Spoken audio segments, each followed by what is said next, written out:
அதாவது துறவுன்னா என்ன, பிரம்மச்சரியம்னா என்ன? பிரம்மச்சரியம்னு சொல்கிறாங்களா, துறவுனா கல்யாணம் பண்ணாமல் வாழ்கிறது அப்படி கிடையாது.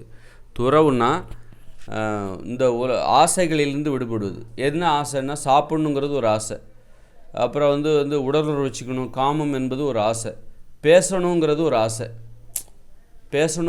ஆசை. இந்த ஆசையிலிருந்து விடுபடுவது. இந்த மூணுலேருந்து விடுபட்டாலே ஒருத்தர் துறவு நிலை அடைந்து விட்டார். எப்படி இதுன்னா, பேசாமல் இருக்க உங்களுக்கு தெரியுமா? வாழ்நாள் முழுவதும் பேசாமல் இருக்கணும்ட்டு இல்லை, ஒரு நாள் முழுவதும் உங்களால் பேசாமல் இருக்கணும், ஒரு நாள் முழுவதும் உங்களால் பட்டினி கிடக்கணும், தண்ணி கூட குடிக்காமல் ஒரு 24 மணி நேரத்துக்கு உங்களால் பட்டினி கிடக்க முடியுமா? அதுதான் துறவு நிலை. அந்த சாப்பிட்ணுங்கிற ஆசையை துறந்துட்டு ஒரு நாள் முழுதும் நீங்கள் இருக்கணும். தண்ணி கூட குடிக்காமல் ஒரு நாளைக்கு 2 நாளைக்கு, குளிர்காலத்தில் பார்த்திங்கன்னா, குளிர்காலத்தில் நம்ம தண்ணி கூட குடிக்காமல் 2 நாள் இருக்கலாம், வெயில் காலத்தில் தண்ணி கூட குடிக்காமல் ஒரு நாள் இருக்கலாம். அந்த மாதிரி உங்களால் ஒரு நாள் இருக்க முடியுமா? அதான் துறவு நிலை. பேசாமல் உங்களால் ஒரு நாள் இருக்க முடியுமா? யாரிடமும் பேசாமல், யாரையும் பார்க்காம ஒரு நாள் இருக்கணும். பார்க்குறதும் ஒரு கண்களால் பேசுகிறது தான். அதனால் பார்க்காமல், பிறரிடம் பேசாமல் என்னால் ஒரு நாள் இருக்க முடியும், அது போதும். ஒருத்தர் துறவி என்பதற்கு ஒரு அடையாளம். சாப்பிடாமல் என்னால் ஒரு நாள் இருக்க முடியும். சாப்பிடணுங்கிற ஆசையிலேருந்து நீங்கள் விடுபடுறீங்க. சாப்பிடணுங்கிற ஆசை இல்லாமல் என்னால் ஒரு நாள் இருக்க முடியும். இதுதான் காமம். அது மாதிரி உடலுறவு ஆசை இல்லாமல், அதாவது உடலுறவு வைத்துக்கொள்ள வேண்டும் என்கிற ஆசை இல்லாமல் என்னால் ஒரு 10 நாள் இருக்க முடியும். 10 நாள் அல்ல 20 நாள், 1 மாதம், 1 வருஷம், 2 வருஷம், 3 வருஷம் கூட என்னால் இருக்க முடியும். இதுதான் துறவு. அதுக்காக நீ அப்படி வாழ்நாள் முழுவதும் இருக்கணுங்கிற அவசியம் இல்லை, ஆனால் இருக்க முடியணும். இதுதான் துறவு. இந்த துறவு நிலையை அடைந்து விட்டால் இந்த உலகத்தில் பிரச்சனையே கிடையாது. அப்போ நீ பேசாமல் என்னால் இருக்கவே முடியாதுங்கிறவ தான் மற்றவங்க மனம் புண்படுற மாதிரி பேசுவாங்க. பேசாமலாம் என்னால் இருக்க முடியாதுப்பா, யார் மனம் புண்பட்டா என்ன, நான் என்ன திருத்திக்க மாட்டேன், என்னால் பேசாமலாம் இருக்க முடியாது அப்படின்னு நினச்சிட்டு பேசிக்கிட்டே இருப்பாங்க. அவங்க மற்றவங்க மனம் புண்படுற மாதிரி பேசுவாங்க. அப்போ அது பிரச்சனைகளுக்கு காரணமாக இருக்குது. அப்போ நீ பேசாமலே இருக்க கற்றுக்கிட்டேன்னா பிறருடைய மனம் புண்படுற மாதிரி நீ பேச போகிறதில்ல. ஏன்னா பேச்சு உன் கட்டுப்பாட்டுக்குள்ளே வந்துருச்சு. அதுபோல் சாப்பிடாமலே என்னால் இருக்க முடியும் அப்படிங்கும்போது, நான் நல்ல உணவுகளை சாப்பிடுவேனே ஈஸியாக. இப்போ ஏன் கெட்ட உணவுகளை சாப்பிட்றேன்? என்னால் சாப்பிடாமல் இருக்க முடியாது. அதனால தான் அந்த வீக்னஸ் தான் கெட்ட உணவுகளை சாப்பிட்றதுக்கு காரணமாக இருக்குது. பரோட்டாலாம் ஏன் சாப்பிட்றாங்க? சாப்பிடாம அவங்களால இருக்க முடியாது, அதனால தான் அதை சாப்பிட்றாங்க. அதுவே அந்த ஆசையை கட்டுப்படுத்தும் போது நான் என் கட்டுப்பாட்டுக்குள்ளே வந்துருச்சு. இப்போ நான் எதை சாப்பிடணும், எதை சாப்பிடக்கூடாது அப்படின்னு சொல்லிட்டு நான் தெரிஞ்சு சாப்பிடுவேன். முன்னாடி என்ன சாப்பிடாமலே என்னால் இருக்க முடியாது அப்படிங்கும்போது நான் பாட்டுக்கு எதையாவது சாப்பிட்றேன் பயத்தில், அப்படிங்கிறது ஆயிருக்குல்ல. அதனால் அதுபோல் உடலுறவு வைத்துக்கொள்ளாமலே என்னால் 1 வருஷம் இருக்க முடியும், 2 வருஷம் இருக்க முடியும் அப்படின்னா, சுய இன்பம் பண்ணாமல், ஆபாசமாக பேசாமல், உடலுறவு வைத்துக்கொள்ளாமல் என்னால் 1 வருஷம் இருக்க முடியும் அப்படின்னா, அப்போ நீ அதான் துறவு நிலை. அது மாதிரி ஒரு மனைவிக்கு விருப்பம் இல்லை அப்படின்னா நான் ஒரு ஆண் விளைக்கணும். ஒரு மனைவி தான் உடலுறவுக்கான ஆசையை ஆர்வத்தையே தீர்மானிக்கிறார். உடலுறவு வைத்துக்கொள்ள வேண்டும் அந்த நிர்வாகம் யார்கிட்ட? மனைவிகிட்ட தான் இருக்கணும். அதுமாதிரி ஒரு ஆண் உடலுறவு வச்சுக்கணும்னு ஆசைப்படுறான்னா, இப்போ மனைவி இப்போ முடியாது அப்படின்றால, ஓகே, அதை ரொம்ப ஈஸியாக கேஷுவலாக எடுத்துக்கிறியா? அப்போ நீ ஒரு துறவிப்பா, நீ ஒரு துறவு நிலை அடைஞ்சிட்ட. இல்லை எனக்கு இப்போ கண்டிப்பாக உடலுறவு வச்சே ஆகணும் அப்படின்னு நீ அடம் பிடிச்சேன்னு வச்சுக்கோ, அப்போ நீ துறவி கிடையாது, உன்கிட்ட துறவு நிலையே இல்லை, நீ ஒரு அடிமைன்னு தான் அர்த்தம். இப்போ சாப்பாடு இல்லையா, பட்டினி கிடக்க உனக்கு தெரிஞ்சிருக்கணும். என்னால் பட்டினி கிடக்க முடியாது, படபடன்னு வருது, மயக்கம் போட்டு விழுந்துட்டேன் அப்படின்னா உனக்கு அடிமைத்தனம் தான் அது காரணம். நீ ஒரு துறவி கிடையாது, உன்கிட்ட துறவு நிலையே இல்லை, நீ அடிமையாக தான் இருக்கிற. அதுமாதிரி இந்த 3 பேசாமல் இருப்பது, உடலுறவு வைத்து கொள்ளாமல் என்னால் 1 வருஷம் எத்தனை வருஷம் வாழ்நாள் முழுதும் கூட என்னால் இருக்க முடியும். அப்புறம் சாப்பிடாமல் இருப்பது. இந்த 3 நிலையும் ஒருத்தர் அடைஞ்சிட்டாருன்னு வச்சுக்கோங்க. அதுமாதிரி உழைக்காமல் இருப்பது, இது ரொம்ப முக்கியம். இந்த 4 ஒருத்தட்ட வந்துருச்சுன்னு வச்சுக்கோங்களேன். இந்த 4 விஷயமும் ஒருத்தட்ட வந்துச்சுன்னா அவர் துறவி தான். ஏன்னா உழைப்புக்கு அடிமையாகிறாங்க. அவங்க தான் நம்ம கடினமாக உழைச்சிக்கிட்டு இருக்காங்க. அவங்களுக்கு உழைக்கிறதுக்கு எதாவது வேணும், இது தேவையாக இல்லாமல் உழைச்சிக்கிட்டே இருக்கணும், என்னால் வேலை செய்யாமல் இருக்க முடியாது அப்படின்னு அடிமையாயிருவாங்க சிலர். அப்போ அதுதான் நீ வேலை செய்யாமல் இருந்து அப்புறம் அதனால் எதையாவது செய்கிறதுக்கு எதையாவது ஒன்று செஞ்சிட்ருக்காங்க. எப்படி சாப்பிடாமல் என்னால் இருக்க முடியாதுன்னு சொல்கிறவங்க கண்ட உணவுகளையும் சாப்பிடுவாங்க.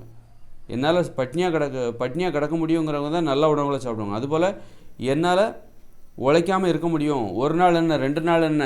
நான் அமைதியாக எந்த உழைப்பிலும் ஈடுபடாமல், யார்கிட்டையும் பேசாமல், பட்டினி கிடந்துக்கிட்டு எந்த வேலையும் செய்யாமல் என்னால் இருக்க முடியும் அப்படின்னு சொல்கிறாங்க பார்த்தீங்களா? அவங்க தான் எதை செய்யணும், எதை செய்யக்கூடாது, எதை தவிர்க்கணும், எதை தவிர்க்கக்கூடாது, எந்த வேலையை செய்யணும் அப்படிங்கிறது அவங்களுக்கு தான் தெரியும். இந்த உழைப்புக்கு அடிமையாகிறாங்க பாருங்கள். எதையாவது செய்யணுங்கிறதுக்காகவே எதாவது செஞ்சுட்டே கிடப்பாங்க. செஞ்சுட்டு நிறைய தேவையில்லாத வேலைகள்லாம் செஞ்சிட்ருப்பாங்க. அதனால் உழைக்காமல் இருப்பது அதான் துறவு.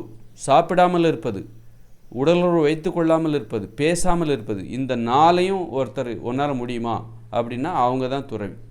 அதனால் எனக்கு உழைக்காமல் இருக்கிறது எனக்கு தெரியும். உழைக்காமல் நான் வருஷக்கணக்கு 2-3 வருஷங்களோட இருந்திருக்கேன். உழைக்காமல் எந்த வேலைக்கும் போகாமல் 2-3 வருஷம் ஆமாம் இருந்திருக்கேன். அதெல்லாம் எனக்கு ரொம்ப சர்வசாதாரணம். அதுமாதிரி பேசாமல் இருப்பது ரொம்ப சர்வசாதாரணம். எனக்கு சாப்பிடாமல் இருப்பது, எனக்கு 24 மணி நேரம் தண்ணி கூட குடிக்காமல் நான் சாப்பிடாமல் இருந்திருக்கேன். தண்ணியும் குடிக்காமல் அது போல் 5 நாள் வெறும் தண்ணி மட்டுமே குடிச்சிட்டு வேறு எதுவும் திட உணவு எதுவும் சாப்பிடல இருந்திருக்கேன். அதுமாதிரி பேசாமல் நிறைய நாள் நான் பேசாமல் தான் இருந்திருக்கேன். வேலைக்கு போகாமல் இருந்திருக்கேன். அப்போ என்கிட்ட துறவுன்னா, அப்போ துறவில் நான் ஒரு எக்ஸ்பர்ட் ஆகிட்டேன். அப்போ நான் என் கட்டுப்பாட்டு, எனக்கு எந்த பிரச்சனையும் இல்லை, இந்த உலகத்தில் எந்த பிரச்சனையும் இல்லை. மனசு அவ்வளோ அமைதியாக இருக்கும். இந்த அமைதியோட போட்டி போடவே இந்த உலகத்தில் இப்படி ஒரு அமைதியோடு இந்த உலகத்தில் யாராவது இருக்க முடியுமா அப்படின்னா சந்தேகம்தான். அதனால் மன அமைதிங்கிறது இதனால தான் ஏற்படும். கட்டுப்பாடு இல்லாதவர்கள், இவங்களுக்கு தான் தியானம் தேவைப்படும். தியானம் என்பது தேவைப்படும். நாக்கை கட்டுப்படுத்த முடியாதவங்க, சாப்பிடணுங்கிற ஆசையை கட்டுப்படுத்த முடியாதவங்க, அவங்களுக்கு தான் தியானம் தேவை. தியானத்தின் மூலமாக அமைதி, அதுவும் தற்காலிகம் தான், விடுபட்டால் திரும்பவும் அமைதியின்மை வந்துடும். காமத்தை கட்டுப்படுத்த முடியாதவர்கள், அது மாதிரி உடலுறவு வச்சுக்காமல் நான் சிங்கிளாக ரொம்ப நாளைக்கு சுயன்பம், எந்த ஆபாச தேடல் எதுவுமே இல்லாமல் என்னால் எத்தனை வருஷம் வேணாலும் இருக்க முடியும். அது சாதாரண விஷயம். என் முன்னாடி நிர்வாணமாக பெண்கள் இருந்தாலும் அது எனக்கு ஒன்றும் செய்யாது. என் கட்டுப்பாட்டை மீறி அங்கே எதுவும் நடக்காது. இதுதான் நான் என் கட்டுப்பாட்டுக்குள்ளே வந்துட்டேன். அதனால் இது பெரிய நிலை அப்படின்னு, இது இயல்பான ஒரு நிலை. ஒரு நிர்வாண நிலையில் இப்போ உடலுறவு வச்சிக்காமல், உடலுறவு ஆசை இல்லாமல் 1 வருஷம் 2 வருஷம் ஒருத்தரால் இருக்க முடியும், அல்லது ஆயுள் முழுதும் இருக்க முடியும்னா அந்த நிலையை நான் இருக்கிறேன் அப்படின்னா இது பெரிய, உடனே இது பெரிய மகான் அப்படின்லாம் ஒன்று அதான் மனித நிலைங்கிறது. இப்போ ஆடு மாடுகள்லாம் இல்லையா, அது நிர்வாணமாக தான் இருக்குது. அதால் எப்படி? அப்போ அவைகளும் அந்த மகான் தானே. அப்போ இதெல்லாம் இப்போ பழங்குடியினர் இருக்காங்க, ஆப்பிரிக்க பழங்குடியினர் நிர்வாணமாக தான் வாழ்கிறாங்க. அவங்க என்ன நிர்வாணத்தை பார்த்துட்டு ஆணும் பெண்ணும் நிர்வாணமாக தான் இருக்காங்க. சில பழங்குடியினர் அவங்க என்ன காமம் வெறி பிடிச்சி அலைகிறாங்க. அதனால் இது இயல்பான நிலை. இந்த நிலை இப்போ சாப்பிடாமல் இருக்க முடியுது, நிறைய பேரால் இருக்க முடியுது. ஆனால் பல பேரால் சாப்பிடாமல் இருக்க முடியலல்ல என்னால். அப்போ இதுதான் சாப்பிடாமல் இருக்கிறது மனித இயல்பு. நான் எனக்கு இப்படிப்பட்ட இயல்புலாம் இருக்குது. அதனால் இந்த நிலையை அடைய வேண்டுமென்றால் பயங்கரமான குண்டலினி யோகம், பயங்கரமான தியாகம், அதனால அப்படி சொல்லலை. இது மனித இயல்பு. இதுதான் மனித இயல்பு. இந்த நிலை தான் எல்லாருக்குமே எல்லாராலையும் அடைய முடியும். ஒரு வருஷம் முழுக்க சாப்பிடாதவங்களும் இருக்காங்க, தண்ணி கூட குடிக்காமல். அப்போ அது மனிதர்களால் அது முடியும். மனிதர்களால் அது முடியும். அது சாதாரண விஷயம், எல்லாராலையும் முடியும். ஆனால் அது எல்லாராலையும் ஏன் முடியலைன்னா அடிமைப்பட்டு கிடக்கிறோம். நம்ம அடிமைப்பட்டு கிடக்கிறோம், சாப்பாட்டுக்கு அடிமைப்பட்டு கிடக்கிறோம். நம்ம அடிமைப்படுத்துறதுக்கு நாம காரணம் கிடையாது. இந்த உணவுகள் தான் நம்மளை அடிமைப்படுத்துது. அந்த உணவை தேடி சாப்பிட்றோம்ல, இந்த அரிசி சோறு உப்பு போட்டு சமைச்சது, இதெல்லாம் நம்மளை சாப்பாட்டுக்கு அடிமைப்படுத்திருச்சு. அதுமாதிரி பேச்சுக்கு அடிமை, தப்பாக வார்த்தைகளை விட்டுருவாங்க. சொந்தக்காரங்களாம் சண்டை போட்டுப்பாங்க, கொலையில் முடியும், தப்பாக பேசி சண்டை போட்டு. பேச்சு தான் சண்டைகளுக்கே காரணமாக இருக்குது. 2 நாடுகளுக்கு இடையான பேச்சு தான் சண்டை. இப்போ ரஷ்யாவுக்கும் உக்ரைனுக்கும் ஏன் சண்டை வருது? ரஷ்ய அதிபரும் உக்ரைன் அதிபருக்கும் 2 பேத்துக்கும் பேச தெரியாமல் பேசுகிறானுங்க. அதனால தான் 2 மக்களும் சண்டை போட்டு சாகுறாங்க. அவன் ஒழுங்காக உக்ரைன் கொஞ்சம் சின்ன நாடு, பணிஞ்சு போய் சரிங்க பக்கத்தில் நாட்டுகள் எந்த சண்டையும் வச்சுக்கூடாது, என்ன இருந்தாலும் நம்ம பக்கத்து வீட்டுக்காரங்க அப்படின்னு இருந்தால் ஒழுங்காக பேசியிருந்தால் அந்த சண்டையே வந்திருக்காது. இத்தனை பேர் சாக வேண்டிய அவசியம் இல்லை.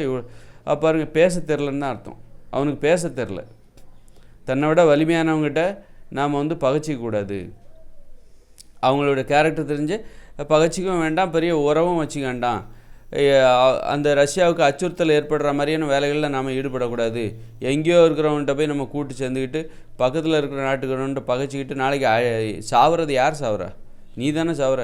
இந்த மாதிரி பேச தெரியாதனால தான் போரே நடக்குது. சண்டைகளும் பாருங்கள், ஒரு மனுஷங்க சண்டை போடுறதே பேச தெரியாமல் தான். அப்படியே கோபத்தில் ஆக்ரோஷமாக பேசிடலாம். அப்புறம் அதனால் ஏற்படக்கூடிய சண்டைகளை யார் சமாளிப்பா? அதனால் பேச்சு இது மனித இயல்பு. என்னால் பேசாமலே இருக்க முடியும். நான் என்ன சொல்கிறேன்ல, இது நான் ஒரு பெரிய மகானுக்கு எனக்கு மட்டும்தான் இது வரும் அப்படின்னு நான் சொல்லலை. இது எல்லாருக்கும் இருக்க முடியும். இது எல்லாராலையும் முடியும். அப்போ இது முடியணும்னா இந்த துறவு நிலை அடையணும். சாப்பிடாமல் இருக்க பழகணும், பேசாமல் இருக்க பழகணும், உடல் ஒரு காம இன்பம் இல்லாமல் இருக்க பழகணும், உழைக்காமல் இருக்க பழகணும். இந்த நாளும் அடங்கிவிட்டால் அவர்கள் தான் அவர்களுக்கு தியானம் எதுவுமே தேவையில்லை. அவருடைய மனம் அவ்வளோ அமைதியாக இருக்கும். ஆமாம், அது அவங்க தான் மனசில் செல்வந்தர்கள். மன அமைதியில் அவங்க ஒரு செல்வந்தர்களாக இருப்பாங்க. ஈஸி, ரொம்ப ஈஸி. வாழ்க்கையே ஈஸி. இவ்வளோ தான் வாழ்க்கை. இதுக்கு போட்டுக்கிட்டு ஏன்டா இவ்வளோ கஷ்டப்படுறீங்க? இந்த விண்வெளிக்கெல்லாம் ஏன் போகிறாங்க? உழைக்காம அவனால் இருக்க முடியல. அதனால தான் விண்வெளிக்கு வரைக்கும் போகிறாங்க. ஏதாவது செய்யணுங்கிறதுக்காக தேவையில்லாத வேலை பார்த்துட்ருக்காங்க. விண்வெளிக்கு எதுக்கு போகிறாங்கன்னா உழைக்காமல் இருக்க முடியல. எதாவது உழைச்சிக்கிட்டே இருக்காங்க. அடிமையாகிறாங்க. புகழுக்கு அடிமையாகிறாங்க. புகழ்ச்சிக்காக. புகழ் தேவை தான், சாப்பாடு தேவை தான், சாப்பாட்டுக்கு அடிமையாகக்கூடாது. பேசுகிறது தேவை தான், பேசுகிறதுக்கு அடிமையாகக்கூடாது. காமம் தேவை தான், காமத்துக்கு அடிமையாகிடக்கூடாது. அதுமாதிரி உழைப்பு தேவை தான், உழைப்புக்கு அடிமையாகும்போது இந்த மாதிரி தேவையில்லாத பிரச்சனைகள்லாம் வரும். இந்த விண்வெளிக்கு போகிறது, இங்கே இருக்கிற மனிதர்கள் மகிழ்ச்சியாக வாழ்கிறதுக்கான உத்தரவாதம் இல்லாமல் விண்வெளிக்கு போய்ட்டுருக்கு. அந்த மாதிரி இந்த துறவு நிலை அடைஞ்சிட்டோன்னு வச்சுங்க, இதுதான் துறவு. அதுக்கு வாழ்க்கையை முற்றிலும் வெறுத்துட்டு காட்டுக்கு போகிறது கிடையாது. நீ வாழு மனிதனை, நீ எல்லா வாழ்க்கையை அனுபவிக்கணும். கல்யாணம் பண்ணு, குழந்தைகள், நல்லா ஜாலியாக சிரித்து பேசி மகிழ்ச்சியாக இரு. ஆனால் உன்கிட்ட ஒரு துறவு நிலை இருக்கணும். இந்த ஆசையிலேருந்து விடுபடுகிற அந்த நிலை, அந்த உத்தரவாதம் உனக்குள்ளே இருக்கணும். இருந்தால் மட்டும்தான் நீ ஒரு துறவியாக, நீ மகிழ்ச்சியாக, உன் மனசில் அமைதி இருக்கும். அந்த உடம்புல நோயும் இருக்காது. சாப்பிடாமலே என்னால் இருக்க முடியுங்கும்போது அப்போ நான் நல்ல உணவில் சாப்பிட்றதுல எனக்கு ஒன்றும் சிரமம் கிடையாது. அப்படிங்கும்போது என் உடம்புல நோய் வராது. என்னால் சாப்பிடாமலே இருக்க முடியாதுங்கிறவங்க தான் கண்டதையும் பயந்து சாப்பிட்டு கடைசியில் நோயை வர அழைச்சிப்பாங்க. என்னால் பேசாமலே இருக்க முடியும் போது அப்படி தான் கண்டதையும் பேசி சண்டைகளை எடுத்து விட்டு பிரச்சனைகளை பெருசு பண்ணிடுவாங்க. அது மாதிரி தான் காமம். என்னால் உடலுறவு வச்சிக்காமல் இருக்கவே முடியாது அப்படிங்கிறவங்க தான் என்ன பண்ணுவாங்க, பொண்டாட்டி இல்லைன்னா விபச்சாரிக்கிட்ட போவாங்க. பொண்டாட்டிக்கு இன்றைக்கி பீரியட்ஸ் வந்துடுச்சு அப்படின்னா உடனே இவனால் உடலுறவு வச்சிக்காமல் முடியாது. இப்போ அவங்க கர்ப்பிணி பெண்ணாக இருக்காங்க, இப்போ தான் குழந்தை பிறந்திருக்கு, 3 மாதத்துக்கு நீ வர முடியாது. உடனே இவன் என்ன பண்ணுறான், தூக்கிட்டு போயிடுவான். எங்கே? விபச்சாரத்தை நோக்கி போயிடுவான். காரணம் உடலுறவு வச்சிக்காமல் என்னால் இருக்க முடியல. அடிமைத்தனம். அதனால் அடிமைத்தனத்திலிருந்து விடுபடுவது தான் துறவு. எவ்வளோ அருமையான ஒரு வாக்கியம். இவ்வளோ நேரம் நம்ம பேசணும். ஒரு வாக்கியத்தில் நம்ம என்ன சொல்கிறோம்? அடிமைத்தனங்களிலிருந்து விடுபடுவது தான் துறவு. நாம் துறவியாகவும் இருக்கணும், இந்த உலகத்தை அனுபவிக்கணும், பாதுகாப்பாக வாழணும், இந்த மகிழ்ச்சியாக வாழ்ந்து இந்த மனித வாழ்க்கையை அனுபவிக்கணும்னா நம்மக்கிட்ட துறவு நிலை இருக்கணும். அடிமைத்தனம் இருந்தால் அது வன்முறையில் தான் முடியும், அழிவில் தான் முடியும்.